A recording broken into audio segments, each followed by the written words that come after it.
Hi everyone, Tally and Farrell here from Board of It, and welcome to our 10 most played games video. So the story behind this is pretty much the same time we started Board of It, started doing it. I started keeping meticulous records of everything we played and who won and things like that when we played it. And so we thought we'd take a look behind the curtain tonight to see what are our top 10 most played games since we've been doing Board of It. First, I think it would just be interesting in that, for us to discuss them. And in, I think, almost every case, we've reviewed these games. So it might be interesting to see, have our opinions changed? Because obviously we've been playing them since we reviewed them. Yeah.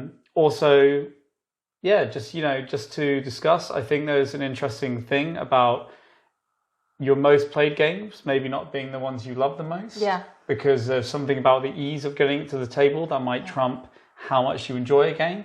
And I think that's very true with this list, so it's going to be an interesting discussion.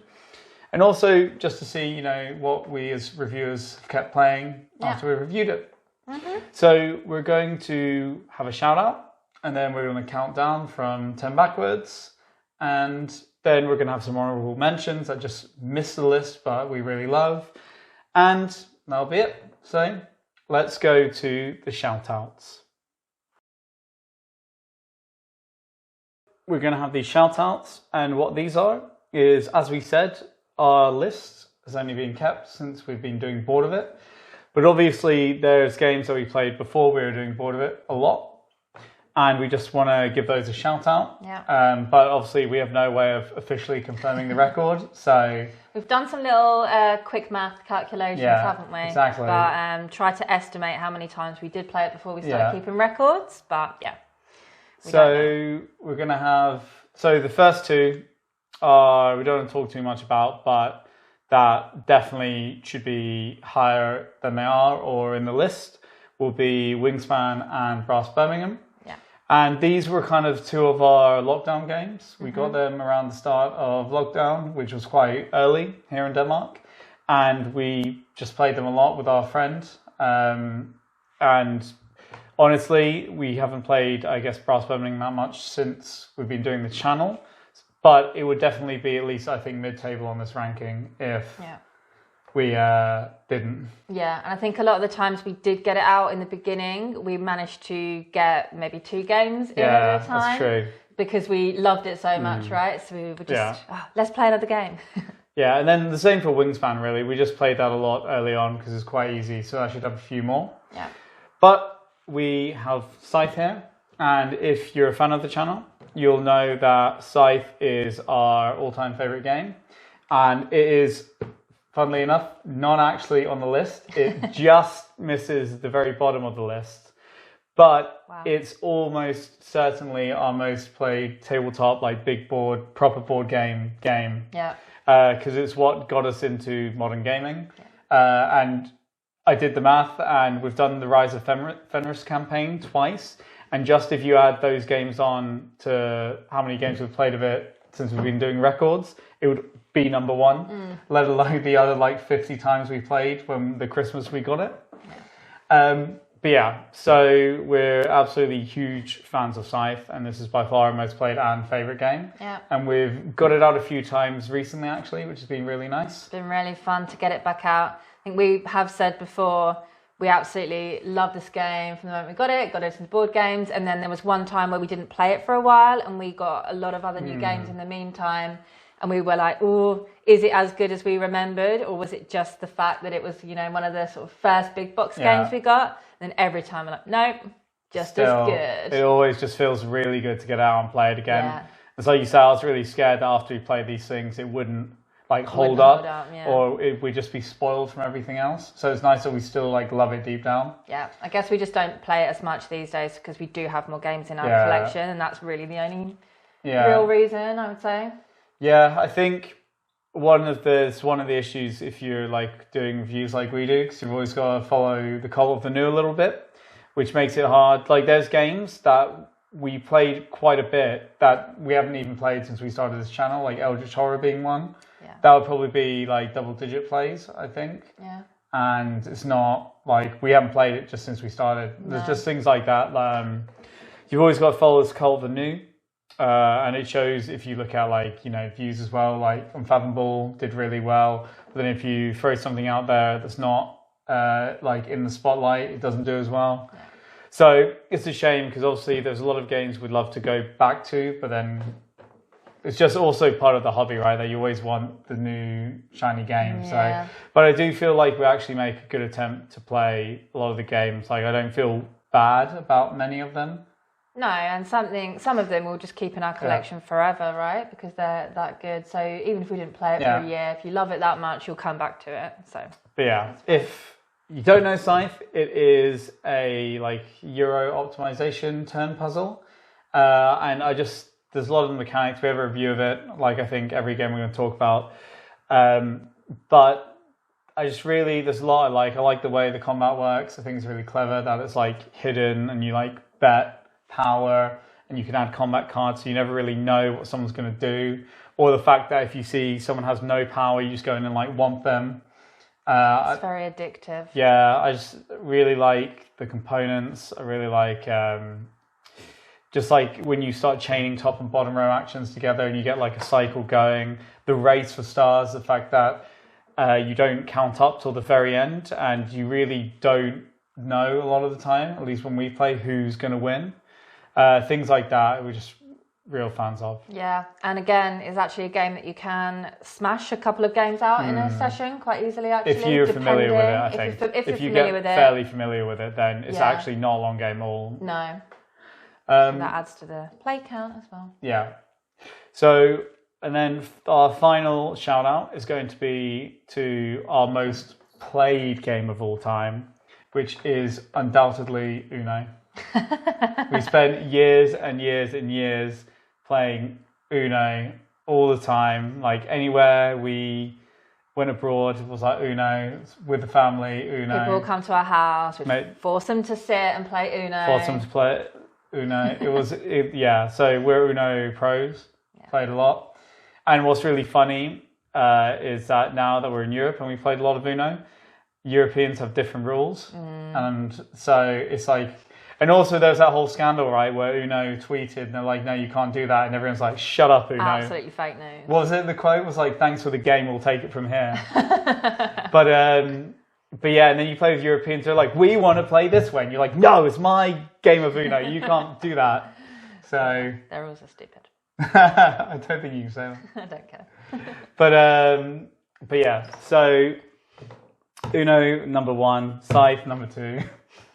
But now we'll do. Wow, what a varied. Yeah. Exactly. See, this is why we're great reviewers. We have like a breadth, depth of games. Absolutely. From everything from like the bottom down, bottom up.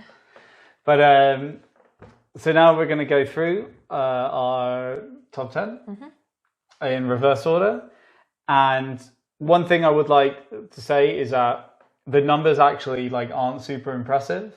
In terms of like how many times we've played them, because we know that obviously there's a lot of people that have games and have played them like 50 times, 100 times, dozens of times. But obviously, because we're like doing reviews and we're always moving on to the next thing, we don't get to play them as much as we'd probably like. And we've also, since we've been doing this channel, played 143 different games. Unique games. Yeah, unique. Not plays. No, yeah, unique games. Plays is like in the thousands. That made my heart go a bit funny, actually. Yeah, I reckon. Wow. Maybe not. Okay, maybe not in the thousands. That might be a bit of a stretch, but but it's up there. Yeah, because there's a few games. I think of a few games on this list that will take us over like 100 easy. Okay. So I reckon, and then all the others. But yeah, so I think it's like 146 games. Okay. With like a couple of plays each on average. Yeah. So, okay, yeah. But yeah, so without further ado, let's go to number 10. So, in at joint number 10, with 12 plays each, is Cascadia and Welcome to New Las Vegas. Yes, and Cascadia is actually quite a new one. So yeah, that's I think impressive that we've got that many games in such a short time. It says a lot, I think, for its promising future if we ever do this again. But so I think Cascadia is a little tile laying placement game, a little puzzle. it kind of just had its Kickstarter fulfilled. I think, to be fair, maybe like 2 months ago, something like that. But it's something we did a review, and also of this, but it's just something we really enjoyed because it's incredibly simple to play. You only ever do like one thing on your turn, but it's the puzzle, and you have these scorecards that direct how you place tokens on tiles. And the tiles you always want to put like contiguously to the same land territory. Yeah.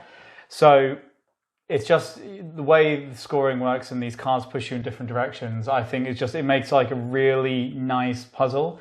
And a lot of the feedback we've got from friends is just that this game is relaxing. Relaxing, yeah, that's the key word for Cascadia. Yeah.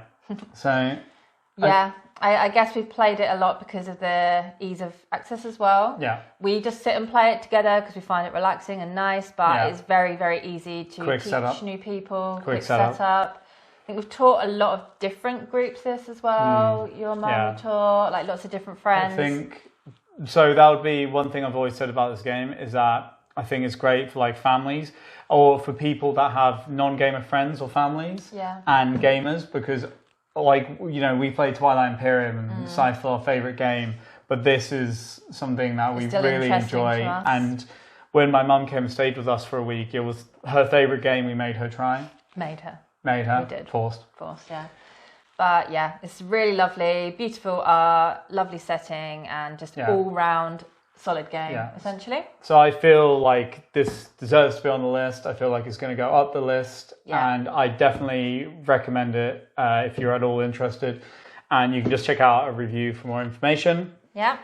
So then we have Welcome to New Las Vegas, which is a roll and write, or in this case, a flip and write. It was the first heavy flip and write, roll and write. I'm just going to call it roll and write.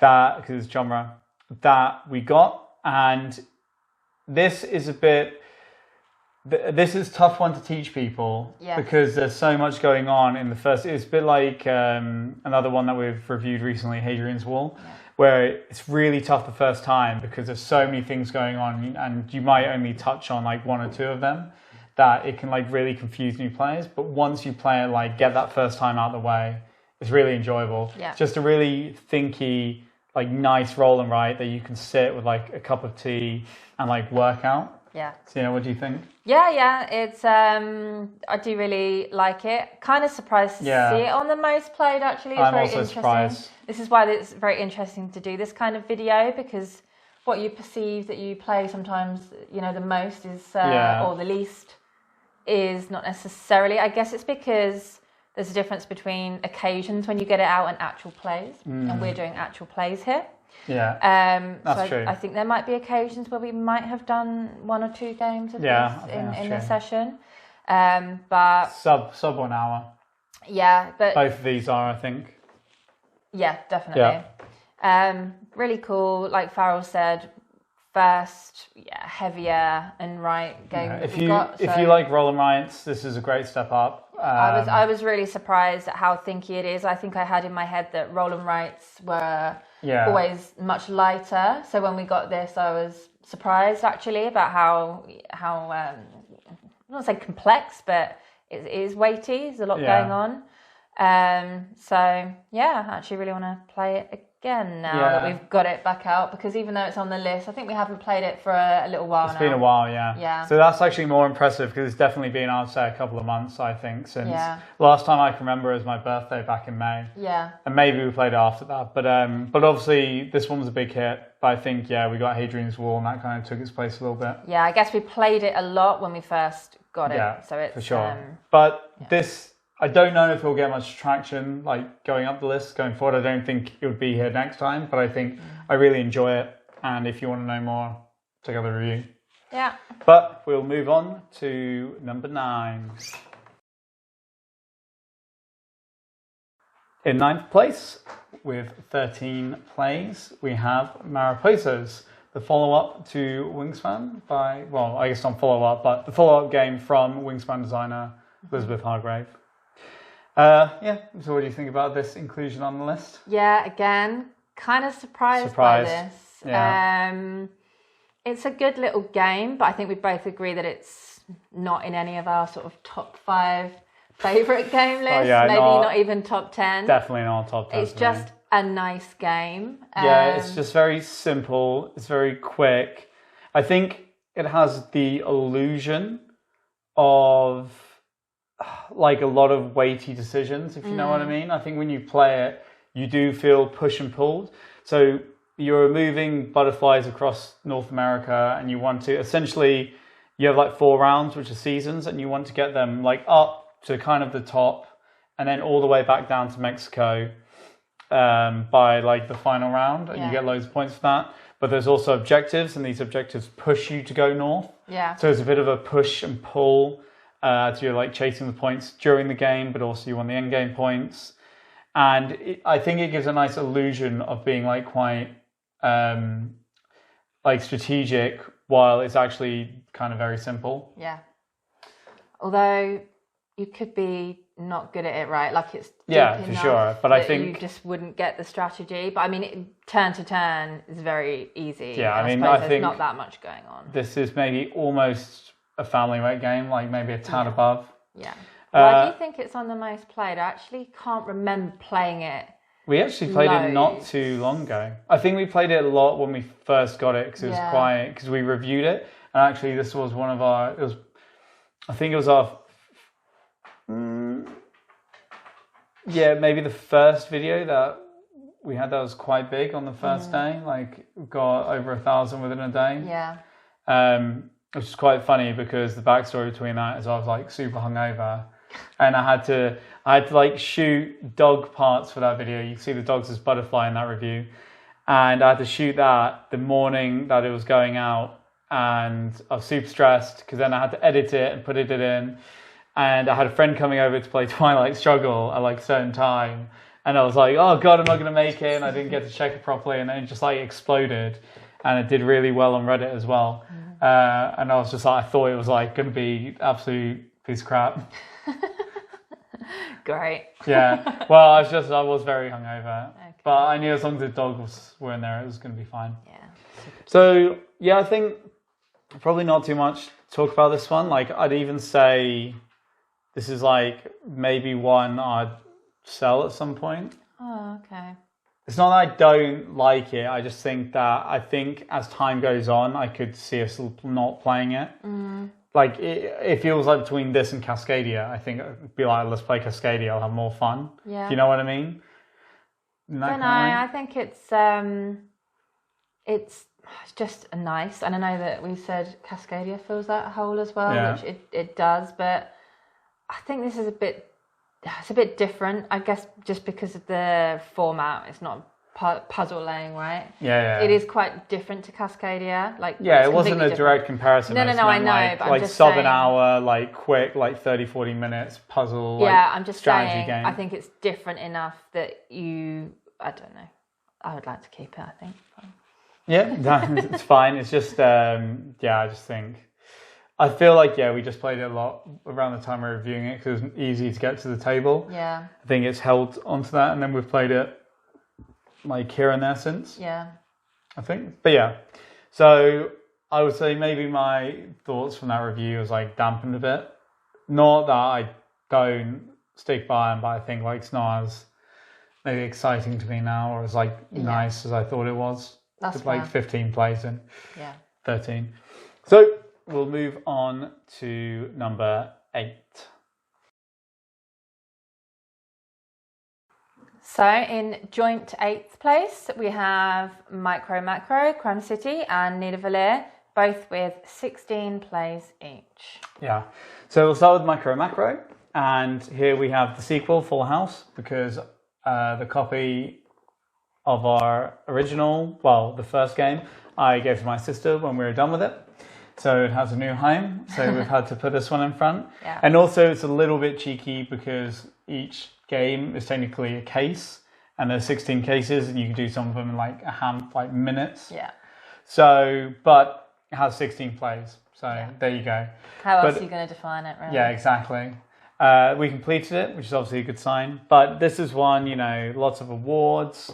It's got a lot of praise from big reviewers, and I think it deserves them all the accolades. And it's basically like Where's Wally through time, because you have a big map, there's people on it that you're looking for, but it's in the still picture. You can follow people like around on their day, which is kind of the difference, and you try and solve crimes, and they're always kind of humorous and fun and silly and like dark, but also like funny. Yeah, I was going to say that's one of the best things about Micro Macro is that it's darkly funny. Surprisingly, darkly funny.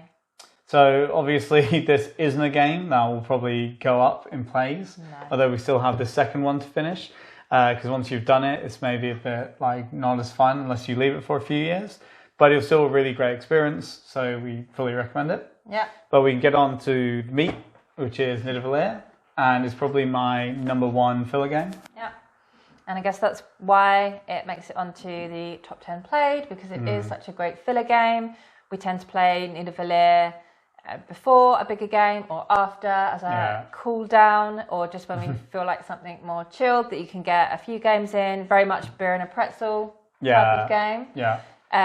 We took it on holiday with us to Greece for your 30th when we stayed in the villa with lots of friends. And it's always a hit with anyone that we play this with. And we got quite a good few plays in there when we were sitting. Showed it to some friends on Tabletop Simulator who live abroad.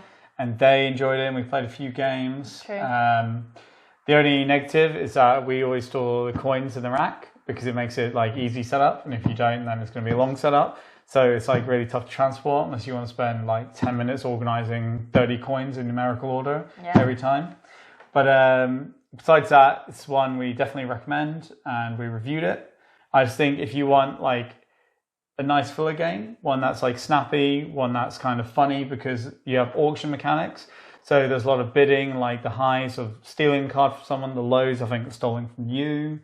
You get a lot of laughs. I think it's very like simple at its core, but the different ways the scoring works for like each suit of dwarfs you're trying to collect. Yeah. It's just a really great game that I can definitely see keep like staying on this list. Yeah, and it scales well, which again probably adds to the fact that exactly why we get so many plays in. So we'd be more than happy to play this at 2.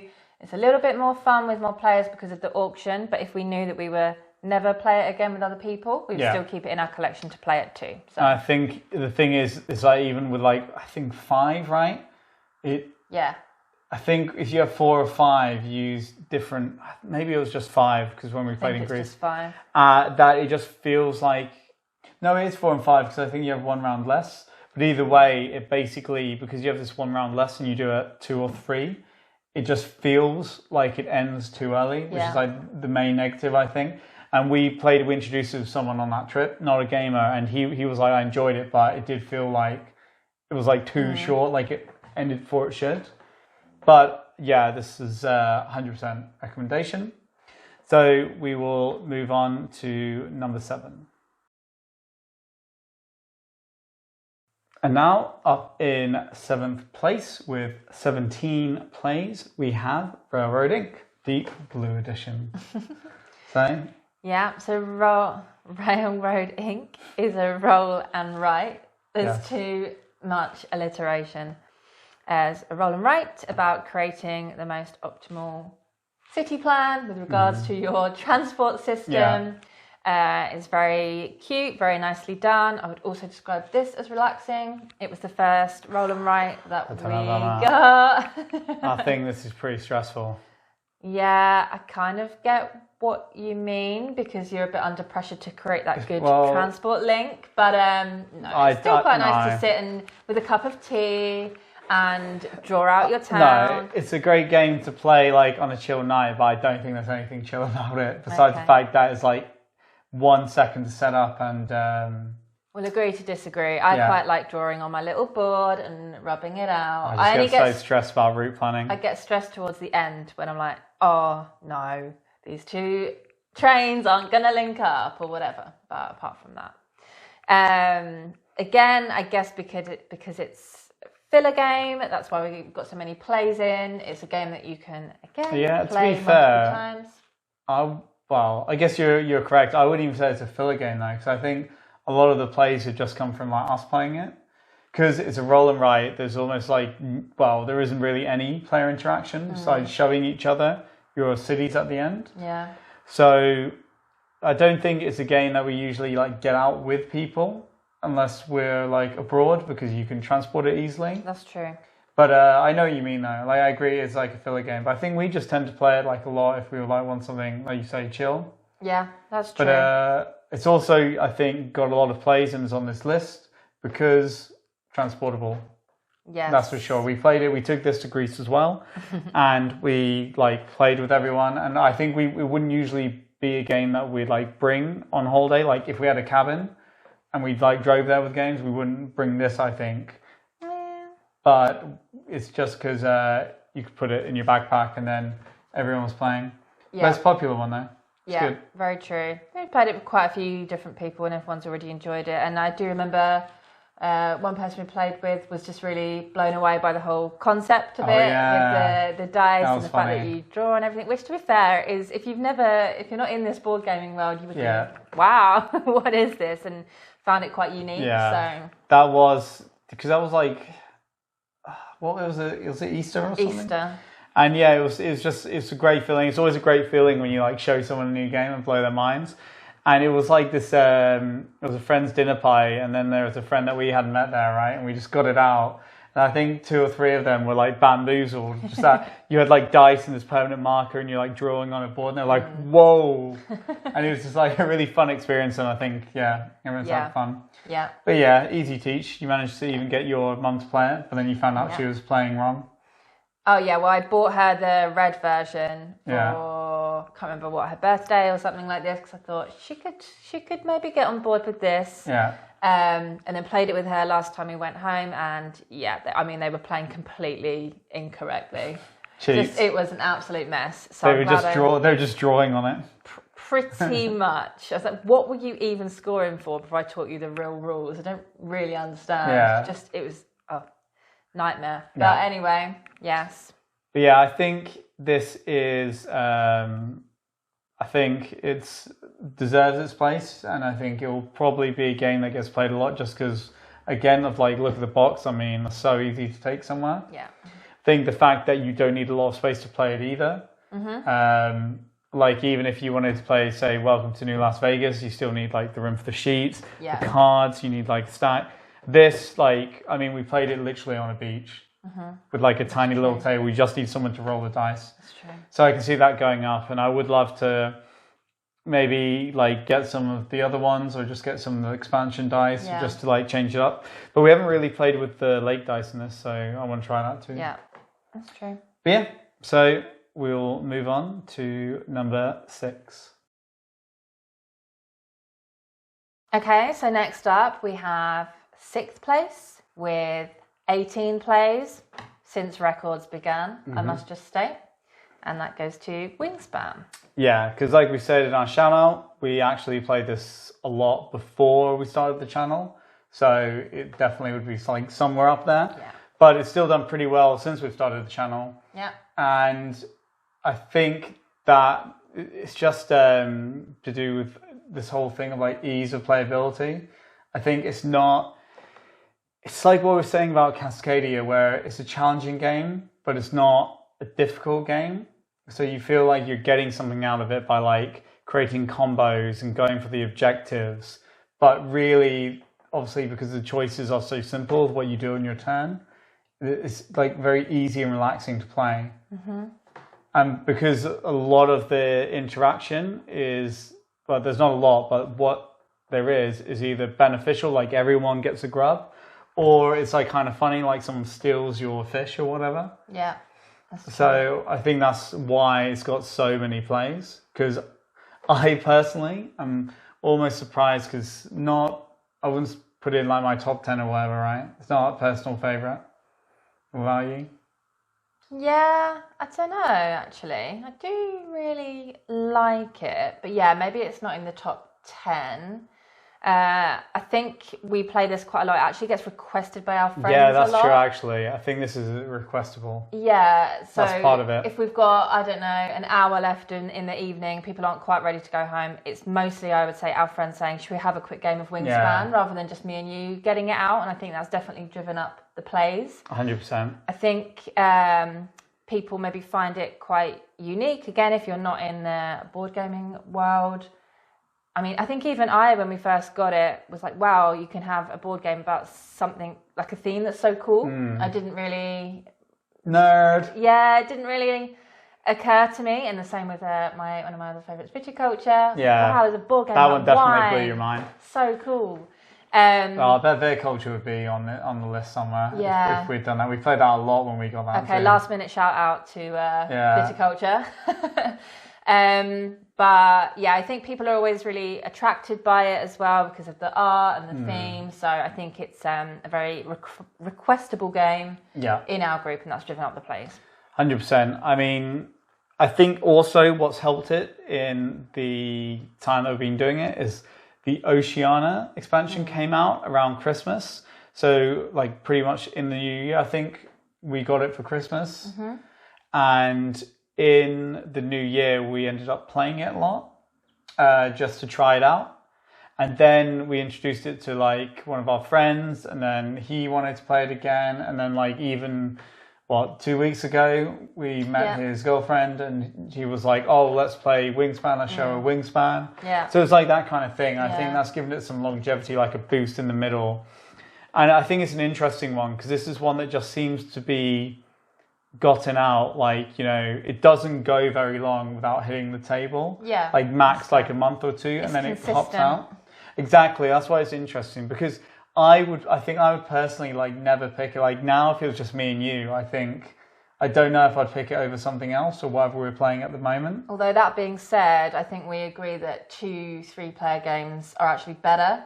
When you have more players. Yeah. Ironically, even though we do play it most at higher player counts these days, it is better at lower player counts. We find, because it can be a bit too much of a slog at the max player count. Yeah, it's the same. I have the same problem with Scythe. Like a lot of Stonemaier games, actually. I think if you get a group of like 3 people and they know what they're doing, they can be very quick. But if you go up to 4 or 5 and maybe someone's like not that familiar with the game, it just becomes like a real slog. Yeah, it ruins the pace a bit, it's like Scythe. I almost dislike playing with 5, even though you think there'd be more action and fun, because when we play it at 3, within like 30 seconds it gets back to your turn because we're like so quick with it. Then you get to 5 and suddenly it's like 2 minutes, and it feels like a completely different game to have to do that, because we play like speed Scythe, almost like speed chess. But yeah, I can see, I mean, this one continuing as well, to be honest, going up the ranking, even though maybe I wouldn't put it on the table, like as a personal choice. But again, this is very much a game which is why it was so wildly popular and sold so well, because I think you'll never say no to it unless you really dislike it. Yeah. Like if we have a friend and they're like, oh, let's play Wingspan, I'll be like, yeah. Okay. It's like not too difficult to set up, and I know what I'm going to get. Yeah. But yeah, so that was Wingspan. Okay, so in 5th place with 22 plays, we have Quacks of Quedlinburg, which is a push your luck game in which you play a quack in Quedlinburg in ye olde Germany. And you're essentially making a potion, but certain ingredients in your potion are gonna make it explode, and you don't want that. No. So the reason why I think this is kind of high up the list is because it's the only game that you can win at repeatedly. It's over me requesting it over and over again because I love quacks. No, you love being me. Well, exactly. That's why I love it. It's like a vehicle. And it's one of the only games I can consistently beat Farrell at because he's too much of a gambler. I'm a massive gambler. He leans into the push your luck, so I always explode. I can beat him at quacks. So every time he asks me, what do you want to play, Tally? Quacks. Or if I'm on a particular losing streak against Farrell, I just really need a win, I might request quacks. Yeah. So, yeah, I mean, it is mostly us two just playing this, as opposed to Wingspan, where it's a lot of our friends that are requesting it. This is me. Yeah. Also, I think the thing with quacks is that it's as fun as it is. It's also a pretty solo endeavor because you're looking at your board the whole time. You only really care if someone exploded or not and like where they got to, not what they did. Yeah. In the middle. So it's like quite a good game for 2 people. Yeah. I probably would like to play it a bit more. Yeah, no, I would. Because we played it the first time we got it, and I got really obsessed with it within the first play. Yeah. And we immediately ordered Herb, which is expansion, to get the 5th player board because we were going to a dinner party and really wanted to play with 5. And it was pretty fun actually to play as a dinner party game. We've taught Fahab as well, and we could probably play with him again. Yeah. Played with my mum once, but that didn't go like crazy well, although she won. Tried to play with my mum once, didn't go crazy well either. No, that's true actually. It's not. So I guess we have played with more people, but usually it hasn't gone well. Yeah. We recently in our What We Played video gave this the title of This is Stupid Game Award. You gave it the title of This is a Stupid Game. Because at least once per game I say this is a stupid game. Yeah. Because I inevitably explode. But from my side, I will say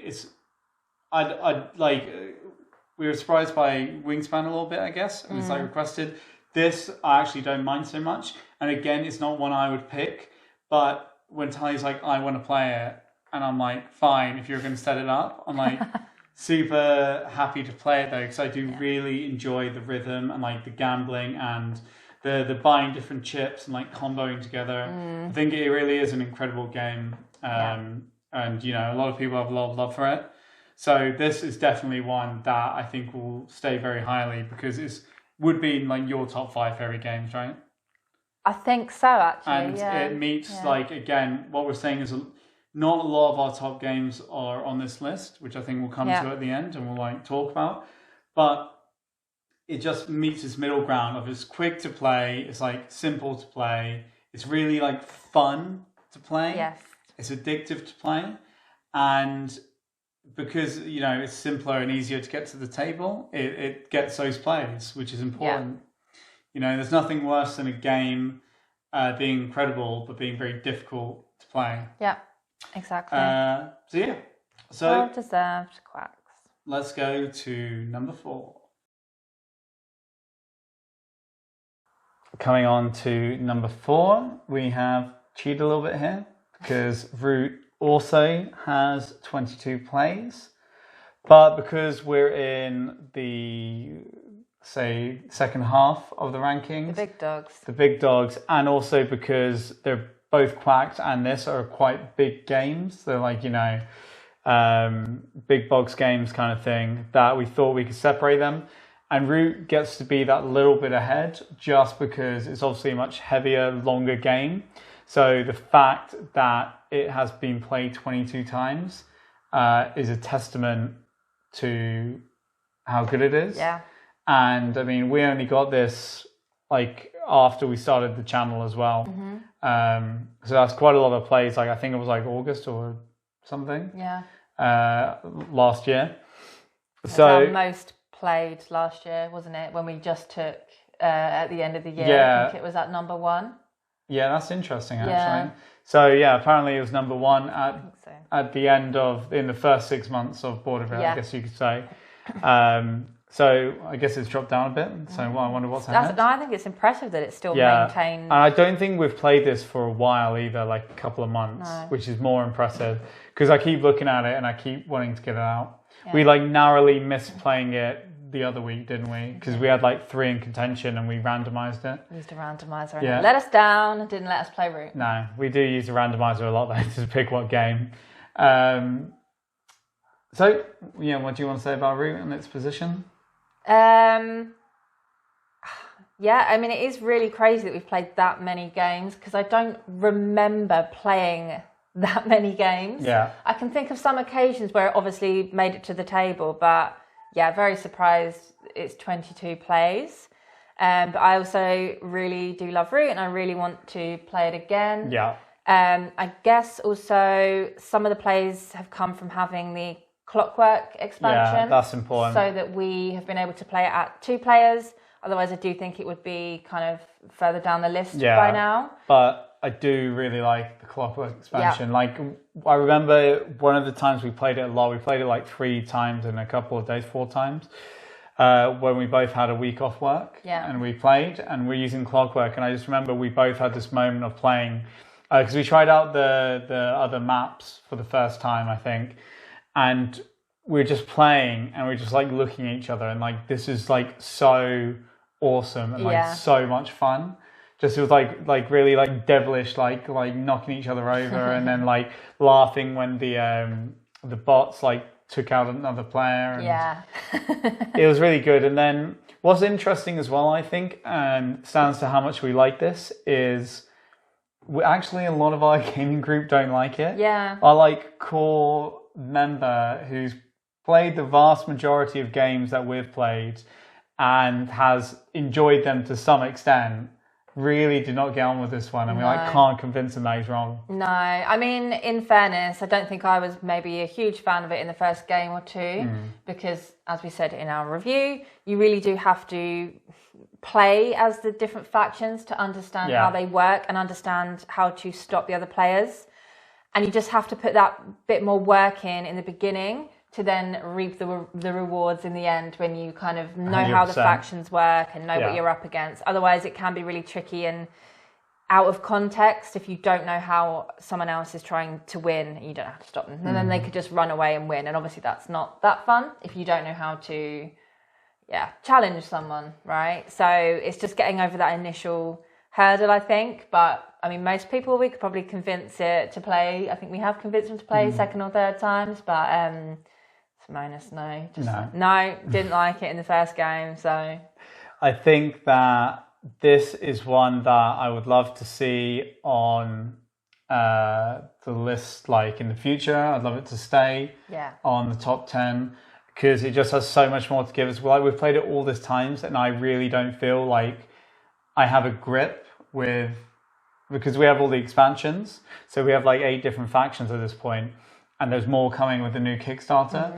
And I really don't feel like I have a grasp on some of them. And like if I went back to play the Vagabond now, I don't think I know what I'm doing. And it'll feel like a new game again. Absolutely. And there's different maps. There's like the different card decks that we have. There's just so much to give. That is something that I would really like to keep going to the table and keep it in the top 10. Definitely. Can't imagine ever really feeling completely satisfied with this. It will probably never come out of our collection because it's 100%. Almost a solid classic. So I think it deserves it. If you're interested, go and get it. The Clockwork expansion is pretty good if you're playing with 2, although it would be a shame if you never played with more people. Yeah. But so we'll move on. Ooh, top 3.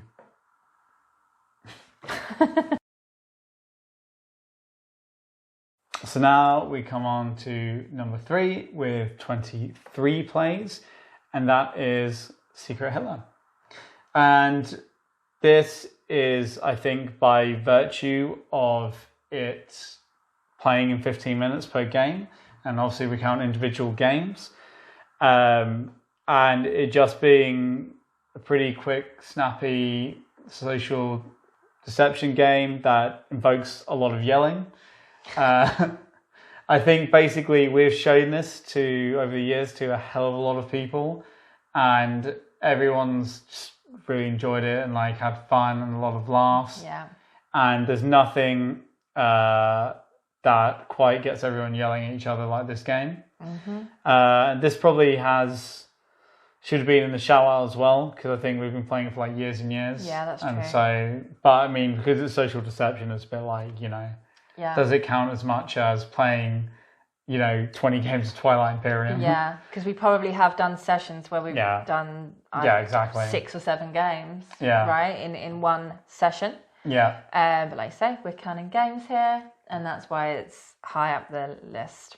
I would say we kind of play it a bit less now, though, than we used to. This was like a pre-tabletop, like Scythe game that we played all the time. Now we want to play tabletop games. This is only for like drinking or parties, or if we have like our friends like that, like non-gamer friends, because then they don't mind like something like this, obviously, as opposed to making them play like Great Western Trail. Even then, we try to force some more a variety of games on them than we maybe once did. So for sure has gone down in the rankings, and it will, I guess, continue to go down. I don't know. I do feel like this is one that is also like Wingspan, like a request. That's true. Because like all of our friend group knows it now. So like people, like it was our friends leaving do last Friday, and he asked us to bring it. because like he knows everyone knows it. I think Yeah. a lot of people have played as well who maybe aren't even like into board games. It's done quite well. It's like in the top 200, I think, on Board Game Geek, etc. But yeah, I mean, you know, it's a simple social deduction game. There's not too much to say. There's a reason it's been played a lot. Yeah. So we'll move on to number 2. Okay, so in at number 2 with 24 plays, a nice round number, but we'll get to that, is My City, a tile-laying legacy game by Rainer Knizia. Yes. And this is number 2. And that is, again, down to the virtue of the games being quick. So it's split into, it's a legacy game, so you get 24 games out of it. And they're split into 6 chapters. And essentially, I mean, we had a great time with this. I mean, this one's also like a little cheaty, I guess you could say, because the games are so short. But we played 24 games of it. And, you know, it doesn't matter if a game's 10 minutes or an hour. If you want to play it 24 times, then it must be doing something right, because you're going to get the same outcome at the end of that each time. But we have a review out, and if you want to check that out, I think we basically really praised it. We had an incredible time with it. We like raced through to the finish line. We did it all in about like 10 days or something, I think. We just had so much fun with the twists and the turns and how the board changed using stickers. And it's just like a nice chill, which makes it easy to get to the table little puzzle game. Definitely. It's something we love so much that we've gifted it to like multiple friends, their own copies. Yeah. And the best part, we're playing with 2 players, so I think we can play it again. Yeah. With the other boards, which I'd love to do at some point. Definitely, I'm up for that. Guess the only sad thing is, it is going to cap out at 24 games. Yeah. So it's not going to make its way any higher up the list because, by nature of being a legacy game, it's capped at 24. Yeah. Although if we do use the other side, straight up to number 1, maybe it will go up to number 1. So let's see. You can also use the boards come with like a backside that you can use in the future, but then it is just a bit like, Yeah, we did not take it up on that option. So if you play it 24 times, you don't really feel the need to like then go back to like midway through the game and like kind of do it. Do you know what I mean? Yeah. So although I wouldn't mind maybe, but then I think I'd have to like figure out how you played at that one point, you know, in the game. Yeah, and I suppose we have New York Zoo and other sort of tile laying games that are the full game almost that we haven't played as a legacy, so we probably just play them instead. I think this is an interesting one in terms of the juxtaposition between liking it so much and number of plays, because obviously it got this many plays because each game was very short. It's like 10-15 minutes per game, but we had a really like intense experience with it. That's true. Just really enjoyed it when we played it. And then once it's done, like you can be like almost happy it's over, if you know what I mean. You put it on the shelf and you don't think about it again because at its core it's quite simple. Yeah. But it's just an interesting one. Like it wouldn't be, because I wonder if we'd put it like, even thinking back, right, on like maybe our favorite games of the year or something. Do you think you'd put it on there? Oh, that is an interesting question. Because it's a fun experience. Yeah. No, maybe it wouldn't go. Because I guess because it's a bit of a weird one, because longevity. I think I'd recommend it to a lot of people, but I don't think like, because it's like done and dusted. Like when I think back, I think of like, I don't know, like Anno, or what have we got here? Hands of Teutonica. I think we've been playing that this year and really liked it. Quacks, you know, all these things. I'm trying to think of newer games as well, like Cascadia, obviously. Yeah. But yeah. There's games that stick out in my mind a lot more, even though, like you said, we had this very intense experience where we played a lot of games within a short time. But I suppose it's because it wouldn't come into your mind because we're not going to play it unless we restart the campaign. Exactly. So when you say, what do you want to play? Obviously, I'm never going to think My City because it's finished. So maybe it's just, you lose it in your mind a little bit. Yeah. But yeah, so that was our second most played game, and then we'll move on to number 1. Ooh. Coming in at number 1, we have Codenames with 25 respectful plays. Wow, I hope the viewers aren't really disappointed. Yeah, I mean, that was the thing. We had to keep you going till the end, but obviously this is like the whole discussion we're talking about, where just because you play something a lot of times, it probably says more about ease of getting it to the table than where it ranks in your personal favorites. And Codenames as well is like one that we have 25 plays, and it's the most played since we started the channel, which actually seems quite weird to me. It's weird to me, We actually. played it so much when we first got it. Yeah. Like my family came over for a holiday here, and I got it like the day they came to play with them, and all we did is like play it over and over and over like that weekend. We must have got like 20 plus plays in then, and obviously that was before we did it. And then it's a game we played a lot with like casually with friends. Like if they'd come over for like dinner or something, like people who we didn't want to bring like proper game, like tabletop games on.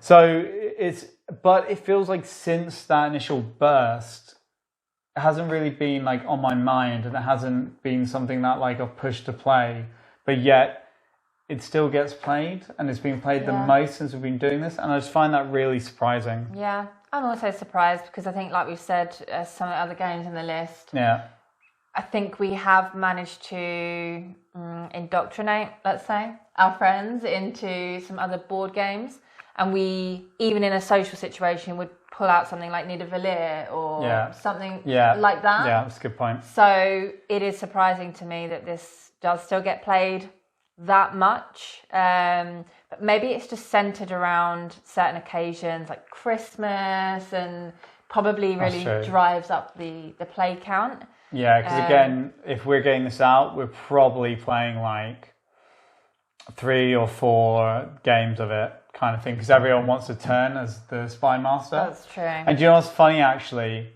This probably would have been lower down, but your parents came over like last month, and we played it a few times with them, right? So that probably just drove it up. That's true, yeah. Because they're a big fan. Yeah. Again, it is one of them games that gets like requested a bit by certain people. 100%. I think that's a lot of the plays. Yeah. Family likes it. She kept your requesting family likes it. Because friends. She says it's the only game she can play. And then she couldn't remember how to play. Oh yeah, that's true. But I think from my side, I think I always see Decrypto and Codenames as a bit of a pair. Yeah. Because I find them the inverse to each other, and I think I've gone to, after playing so much Codenames, I've gone to preferring Decrypto and how it works, and it just being maybe like a little bit more clever. Yeah. So for me, I'm surprised that it's here, because I would expect, like, I would always push Decrypto now if like someone's like, oh, what about Codenames? I do think that's less of a group thing, though. I think I prefer to play Decrypto when it's 2-on-2. That's fair enough. Maybe 3-on-3, Fair but enough. with Codenames, yeah, this really is a bit just quicker get moving, everyone I guess. involved. That's the benefit. Yeah. But yeah, so kind of surprised. I think it's not. I feel like, I mean, I think I'm just down on it. I think I've gone off it because we played it like so much. But it's still an incredible game. Like, I remember that first week we played it, and we're all blown away. Like, my family's blown away. We're all in it together, and it's like a really nice experience to have that. Especially, you know, because you're always trying to get non-gamers to play with you. Yeah. And it's such a nice thing to just have this week of like everyone like really into it. It's all like laughing. Like, we still have like quotes and jokes from like that first couple of days playing that we still say now like all the time. Yeah. So what we're going to do is we're going to go to the next section. We're going to have some honourable mentions, and then we're going to just discuss maybe what our favourite games are and what we wish we could see next time. The honourable mentions are ones that just missed the bottom of this list: Lost Ruins of Arnak, Kanban EV, both of which are massive favourites of yours. Yeah. Which obviously shows that you have your way all the time. No, I wouldn't say Lost Ruins is like a massive favourite. Again, one that I can consistently beat you at. So yeah, okay, yeah. I don't know if I'll say consistently, but okay. Yeah, somewhat consistent. Well, then one I can beat you consistently at. King is Dead, 2nd edition. No, I wouldn't say that. I agree to disagree. But yeah, King is Dead, 2nd edition. That's one I could maybe see going up more because very simple to teach, relatively quick to play, huge depth of gameplay in it. I think obviously the issue with Kanban EV is that I think it's been played so much because it's one of your favourites, but it's obviously a big Vital Lacerda game. But that's done well as well because we've only had that since like March or something. So that's doing pretty well. We've played that a few times recently. Yeah. But yeah, just looping back round, like I think it is interesting that I guess because we're reviewers, a lot of the games that got played a lot are ones that don't take a lot of time, which kind of surprised us. Because I think the thing is, there's a weird, I guess, like thing, right, where we could say like Great Western Trail or Maracaibo, which we played like both between, I don't know, 5 to 8 times or something.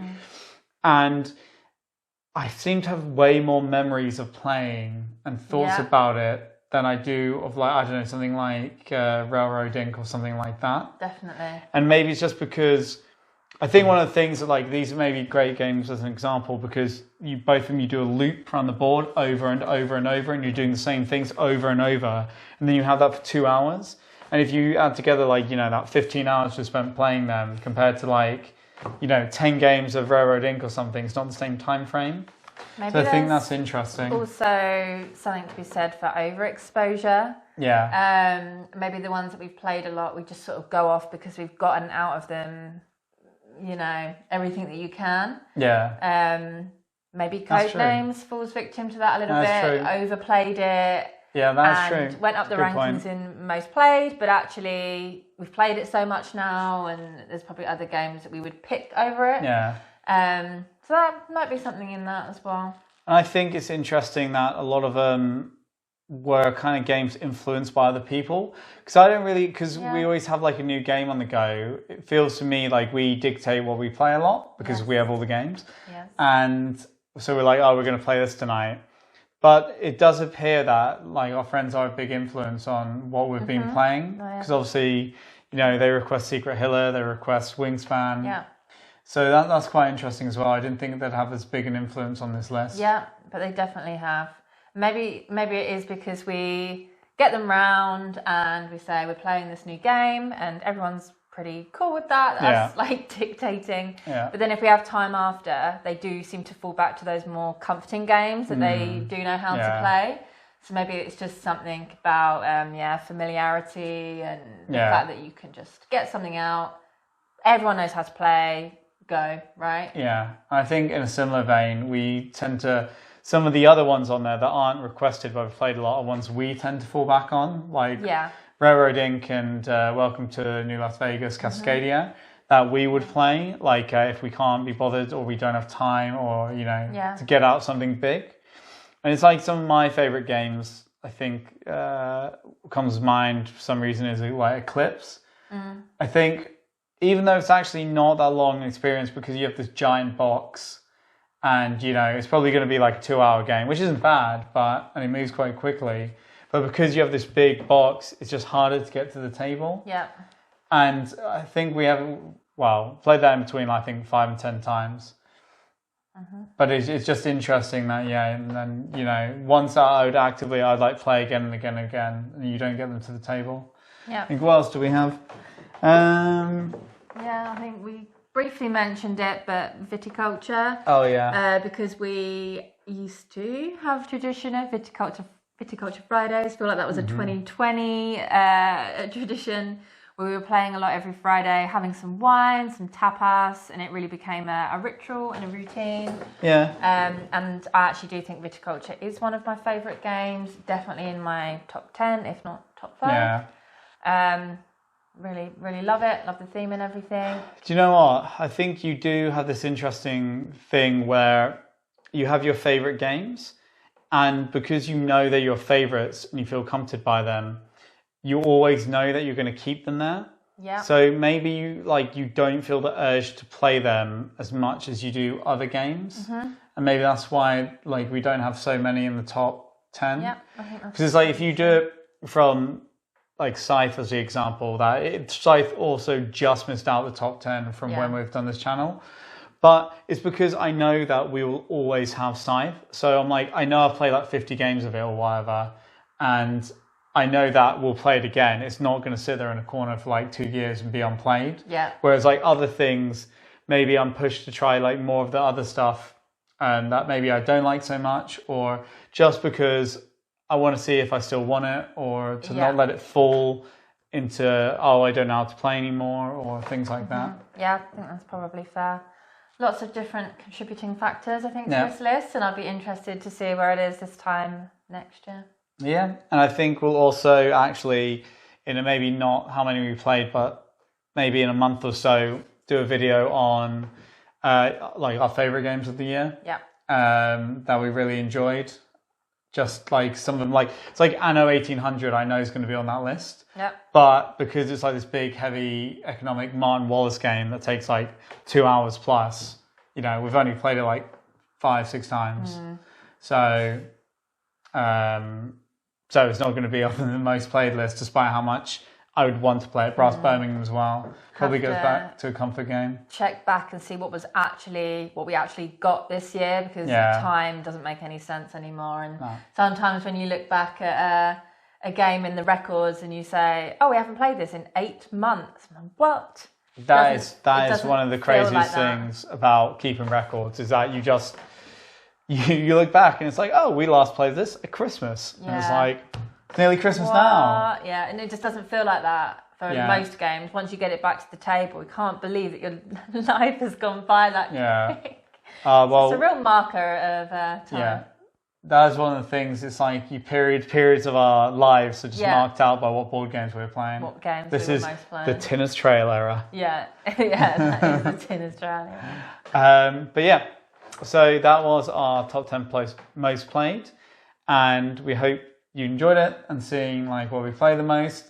And please let us know what your most played games are. Top 10, top 5, top 3. Do you have the same patterns as us? Is it games that are more easy to get to the table? That's what I'm quite interested in. Yeah, it'd be interesting to hear how other people's lists look. Yeah, please let us know, particularly even if it's top 3, just to compare